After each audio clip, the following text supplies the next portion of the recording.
Senator Nevers on a point of personal privilege.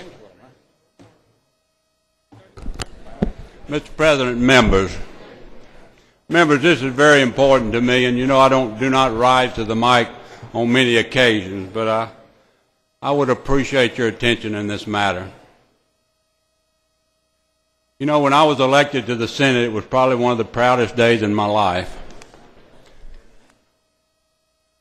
Other than marrying my beautiful wife and my children coming into this world and my grandchildren, I don't know of a better thing that's happened to Ben Nevers than to be elected to this great body of 39 people.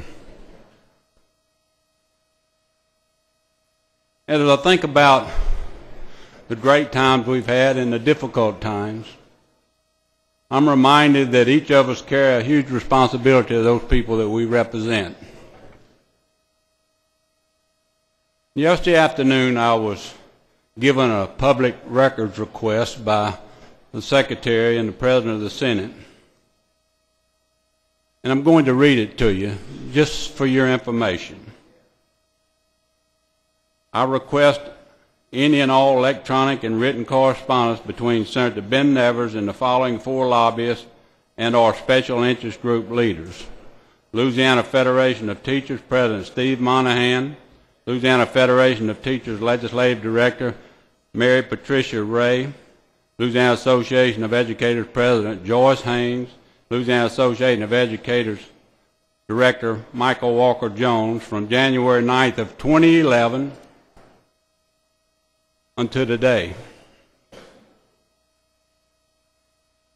Now, members, I have no reason not to release every record I have, and I have no reason to believe that I have anything that would disgrace this honorable Senate, nor anyone that I've represented in all these years.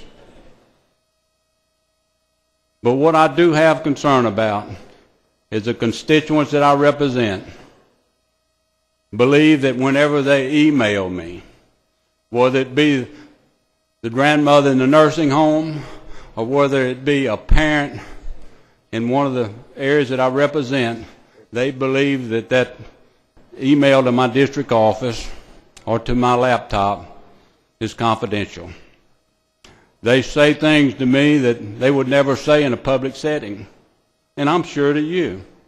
Many things about their children, many things about some of their children that's locked up in jail, some of the things that I believe should be confidential between elected officials and their constituents. The cost of this request could be in hundreds of thousands of dollars and eventually millions of dollars to state government. Now, if there's something here that would benefit the public, certainly I would be for them having it.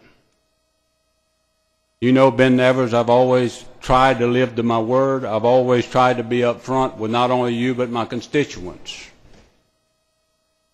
But people that target elected officials to try to accomplish some goal that I do not even know what it is, people like a Mr. Scott McKay that made this request, and he says to reduce the cost of this, please send the requested correspondence digitally when possible to my email address, scott@thehayride.com. I really don't know who that is. I certainly do not directly or indirectly have any ties to this person. And yesterday afternoon when I met with the governor's office, I was dismayed because I had just received this. And as I met with the administration, I told them, you know,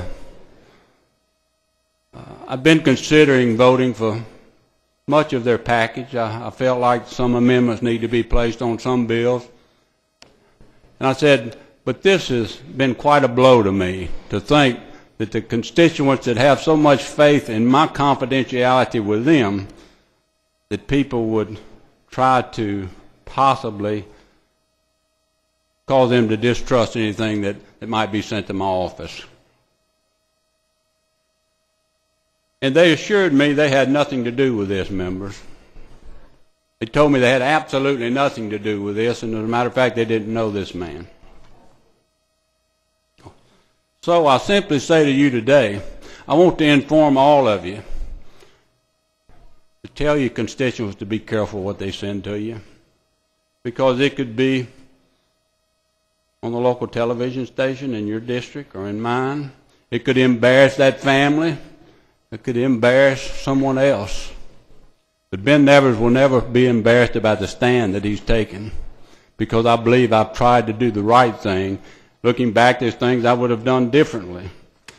But to try to intimidate a state senator by sending in a public information request a couple of days before we vote on very, very important legislation is something that's unheard of. And it's something I do not believe that you can be proud of, nor the people of this great state can be proud of.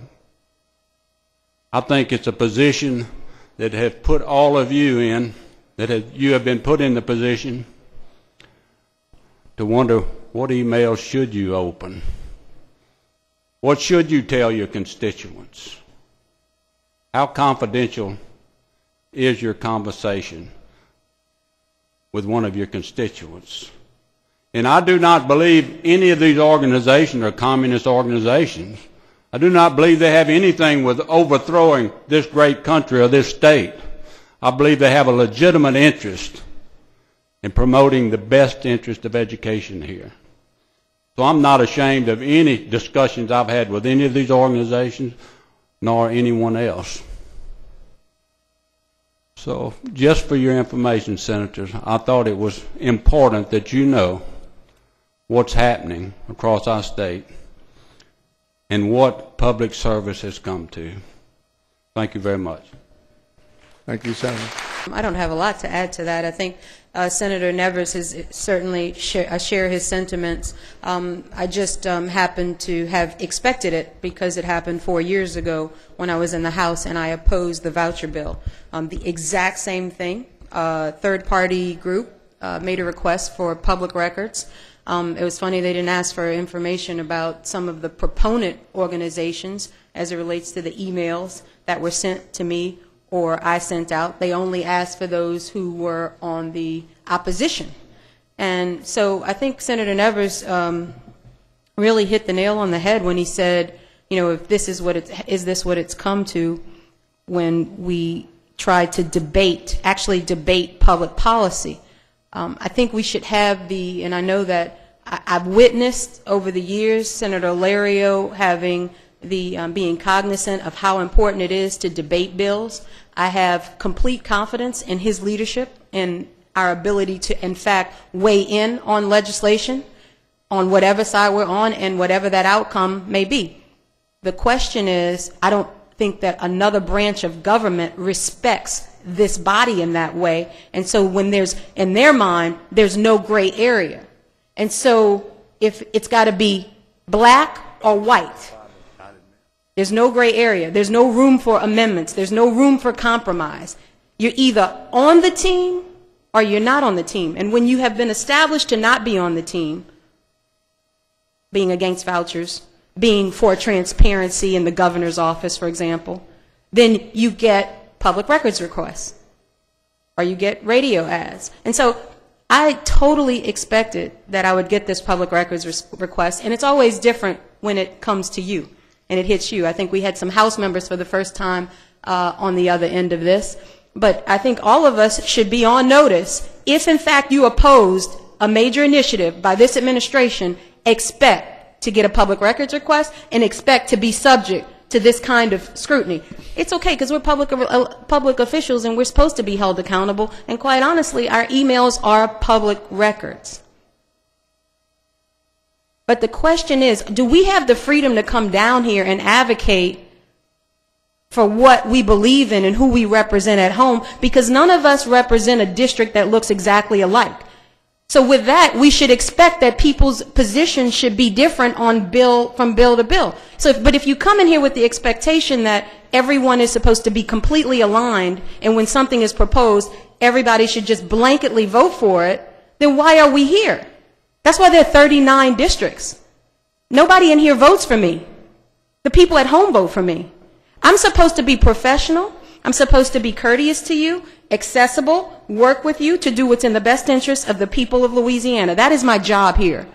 But my job, most importantly, is to go home and answer to the over 100,000 people that I represent, which include a lot of teachers, by the way. Includes members of the Louisiana Federation for Teachers, includes Louisiana Education Association members, and everybody that they're asking for in those emails. And I'm quite fine with sharing that, because I think that they can glean, if they get those emails, if the fourth floor really wants them. I hope Mr. McKay shares it with the governor, because if they really want to learn about how people feel, maybe he should read the emails. Thank you, Senator. Members, Senator Rick Gallo would like to introduce a very, very special guest to you. Thank you, Mr. President. Had the greatest gift that I could imagine for my birthday today. My son Christopher, my bride-to-be Christy are here with us today. Please welcome them to the chamber.